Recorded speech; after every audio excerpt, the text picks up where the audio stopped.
Huzurabad MLA పాడి కౌశిక్ రెడ్డి నిన్న రాష్ట్ర మంత్రివర్యులు కరీంనగర్ మంత్రివర్యులు అయినటువంటి పొన్నం ప్రభాకర్ మీద చేసినటువంటి ఆరోపణలకు స్పష్టంగా పాడి కౌశిక్ రెడ్డి గారికి ఒక సవాల్ విసురుతా ఉన్నాం. పాడి కౌశిక్ రెడ్డి గారు తప్పిపోయి పార్టీలు మారి ఊసరవెల్లిలాగా గెలిచినటువంటి నీకు హుజరాబాద్ ప్రజలు పెట్టినటువంటి భిక్షతో గెలిచి దొంగ పద్ధతిలో నేను గెలవకపోతే నా శవాన్ని చూస్తారని చెప్పేసి గెలిచినటువంటి నీకు పొన్నం ప్రభాకర్ మీద మాట్లాడేటువంటి అర్హత లేదని సందర్భంగా తెలియజేస్తా ఉన్నాం. గత టీఆర్ఎస్ పార్టీ పాలనలో సిరిసిల్ల నియోజకవర్గంలో మంత్రివర్యులు కేటీఆర్ హరీష్ రావు గారు కలిసి ఇక్కడ నుండి ఇసుక డంపులు కొడుతూ ఉంటే ఆ రోజు నువ్వు ఎక్కడ పడుతున్నావు బిడ్డ పాడి కౌశిక్ రెడ్డి? అక్కడ ఉన్నటువంటి దళిత బిడ్డలను అక్కడ జరుగుతున్నటువంటి లారీలను నిలదీసినందుకు శివాల మీదకి వెళ్ళి అక్కడ ఉన్నటువంటి మనుషుల మీదకి వెళ్ళి ఇసుకను ఎత్తుకపోతా ఉంటే నువ్వు కరీంనగర్లో ఉన్నటువంటి పరిధిలో ఉన్నటువంటి నువ్వు ఆ రోజు ఎక్కడ పడుకున్నావు బిడ్డ కౌశిక్ రెడ్డి అనే సందర్భంగా మిమ్మల్ని అడుగుతా ఉన్నాం.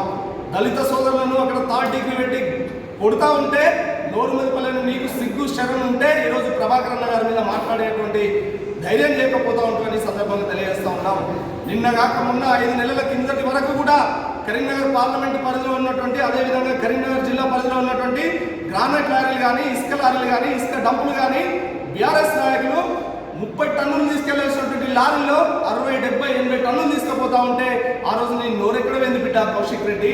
ఈ రోజు నువ్వు చేస్తున్నటువంటి ఆరోపణలు నిరాధారమైనవి. కేవలం ప్రజాపాలనలో జరుగుతున్నటువంటి అభివృద్ధిని చూసి పొన్నం ప్రభాకర్ అన్న కరీంనగర్ పార్లమెంట్ పరిధిలో ఏ సెగ్మెంట్లోకి వెళ్ళినా కూడా అత్యధిక మెజారిటీతో గెలిచినటువంటి దమ్ము ధైర్యం ఉన్నటువంటి తెలంగాణ పోరాట యోధుడు. అందుకనే ఈరోజు హుస్నాబాద్ గడ్డ మీద కూడా ధైర్యంగా గెలిచినటువంటి నాయకుడు. అలాంటి నాయకుడికి మచ్చలేనటువంటి నాయకుడు, విద్యార్థి దశ నుంచి వచ్చినటువంటి నాయకుడు ఏ రోజు కూడా ఎక్కడ కూడా అవినీతి కానీ కరప్షన్ కానీ నీలాగా ఎక్కడా కూడా కక్కుర్తి పడ్డటువంటి దాఖలు లేవు. అదే హుజరాబాద్లో నీకు ధైర్యంగా ఎదురున్నటువంటి నువ్వు ఎమ్మెల్సీగా ఉన్నప్పుడు ధైర్యంగా ఎదురున్నటువంటి నాయకులను అక్కడ ఉన్నటువంటి సర్పంచ్లను ఫోన్లల్లో పోలీసులతో మాట్లాడి వాళ్ళ మీద థర్డ్ డిగ్రీ కేటాయించినటువంటి థర్డ్ డిగ్రీ ప్రయోగించినటువంటి దురదృష్టవంతమైనటువంటి అభాగ్యుని నువ్వు. నీకు ఈరోజు అవినీతి గురించి మాట్లాడేటువంటి అర్హత ఉందా బిడ్డ కౌశిక్ రెడ్డి? ఒక మచ్చలేనటువంటి నాయకుడు. నీకు సంబంధించి నీకు అంత దమ్ము ధైర్యం ఉంటే మొన్నటి వరకు దొంగ అన్నట్టు 5 నెలల కిందటి వరకు కూడా తెలంగాణ మొత్తంగా ఇసుక మాఫియా జరుగుతూ ఉన్నప్పుడు నీ బీఆర్ఎస్ నాయకులు ఎక్కడ వేరు, బీజేపీ నాయకులు ఎక్కడ వేరు? మీరిద్దరు కుమ్మక్కై ఈరోజు ఒక నాయకుడు నిన్నగాక మొన్న గెలిచినటువంటి నాయకుడు ఆరోపణలు చేస్తే అవే ఆరోపణలు తెల్లవారంగానే చేస్తూ ఉన్నామంటే మీ ఇద్దరి మధ్యలో ఏం సంబంధాలు ఉన్నాయో ఒకసారి ధైర్యం చేసుకొని ఆలోచన చేసుకోవాల్సినటువంటి అవసరం ఉంది. ఇంకొకసారి పొన్నం ప్రభాకర్ అన్న గారి మీద కానీ మంత్రి గారి మీద కానీ లేనిపోని ఆరోపణలు చేస్తే బిడ్డానికి పార్టీ కడతాం. పాడి కౌశిక్ రెడ్డి గారు తస్మత్ జాగ్రత్త బిడ్డ.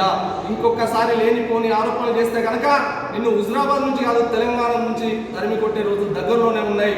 మరొకసారి హెచ్చరిస్తా ఉన్నాం. ఈ కార్యక్రమానికి విచ్చేసినటువంటి పాత్రికేయ మిత్రులందరికీ కూడా ధన్యవాదాలు.